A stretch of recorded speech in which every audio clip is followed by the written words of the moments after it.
Welcome back to a special edition of the Delaware Way, where we continue to remember the life and the legacy of Beau Biden. We are joined by Tom Gordon, the Newcastle County executive, and you work closely with Beau Biden.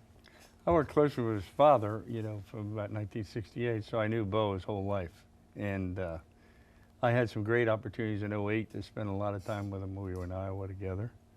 And probably one of the biggest thrills of being elected again as county executive in 2012, I got to spend 2 years of working with him, somebody I'd seen grow up as Attorney General, and that was some of my fondest memories.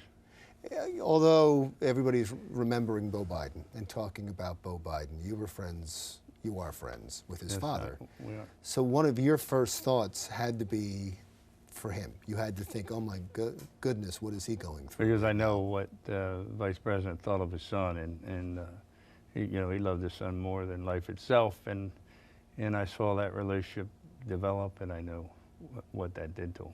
Did you reach out to the Vice President? I've talked to the family, yeah, and I have talked to Joe, yes, the Vice President. And there's not anything you can do. I mean, it's a terrible loss that he has to himself come to grips with.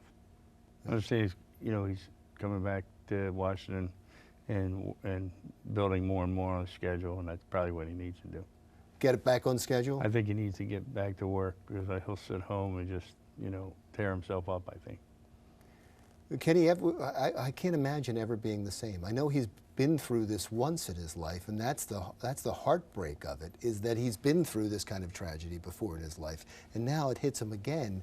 I don't know how one recovers from that. He'll never be the same. He's just got to find a way to deal with it. And he has just grandchildren, and I'm sure the best part about Beau was his parenting skills that his parents both did in raising him, from a small child to his father had two loves, the Senate and his family, and he came home every day and split the two, and you could see that in his children. And Beau just adored his father. Can you talk more about that relationship between the two of them? Yeah, when I was with him in Iowa, everything he did, he would call people and say, what do you think Dad would think about this? What do you think Dad would think about that? He was very respectful of his father. And as you know, when they get together, his father would kiss him and open, and that's something we don't see every day, and tell him how much he loves him. And it was endearing to watch. That relationship was real. And so I know it tore his heart out when he spent the last couple of weeks with him. It was interesting that you said that when you were with him in Iowa, he was calling people all the time and saying, what do you think Joe would think about this? What do you think my dad would think about this? What do you think my dad would think about that? He always wanted to make his father proud. And that's what I was getting at. We all want to be like Beau. I mean, everybody says that about people that die.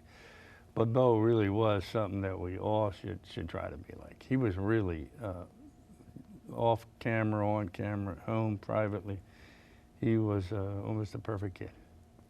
It's interesting when I'm talking to people about him. They were saying he and his father were different in one respect, in that his father was more political, and his father was almost a political animal and loved the game, and that Beau didn't as much. That Beau didn't have that same fire for politics, wanted to serve and wanted to follow in his father's footsteps, but there was a difference between the two of them. Is that fair? Did you see that? Yeah, his father wanted him to run to take the Senate seat, and he didn't want to take the Senate seat. And I talked to his father, and he said, talk to Beau. Beau made his own decisions in terms of what he wanted to do in life, and his father wanted him to take his seat in the Senate, and Beau decided not to. But Beau was equally as good of a politician and well-liked. I spent on primary day, which he and I were not running, I had the opportunity. He went with me to stand at some polling places just this, last November, and we went down to Port together. And he was still doing things even though he was sick. He was still trying to stay connected. And I spoke to him about 7 weeks ago, and he really thought he was going to beat it, and he thought he was going to be governor.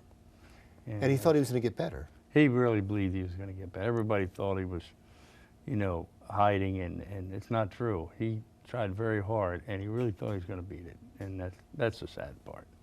What's his legacy in Delaware? Well, he did a lot for children. He advocated for child predators. And I think that, you know, you've heard the story. He's the kind of guy that'd be at a supermarket and help somebody put groceries in their cars, not to get their votes, because that's the way he was. But his legacy is going to be his kind smile, and that he was a real person that we all, I think, would want to be in life, even off camera. You know, he was that kind of person. One of the classiest things I saw was after the funeral, I went to the News Journal website, and there was a thank you to Delaware from Joe Biden and his family. It seems like the family was genuinely touched by the outpouring of love in Delaware. I think Joe had to be in a haze burying his son, but that's Joe. He spoke to everybody that came up to the casket, and the lines were long, and everybody in Delaware felt his pain. Tom, thank you so much. Thank you very much. I appreciate you being here. Appreciate you inviting me to talk about my friend. Yeah, and we will continue our coverage on Beau Biden, and we're going to remember him by looking back at some of the moments we were talking about, the president's eulogy, and some of the moments of his funeral, and some of the moments of his life. And I'm going to say goodbye right now, but the Delaware Way is not ending. Stick around for some of the moments and some of the memories of Beau Biden.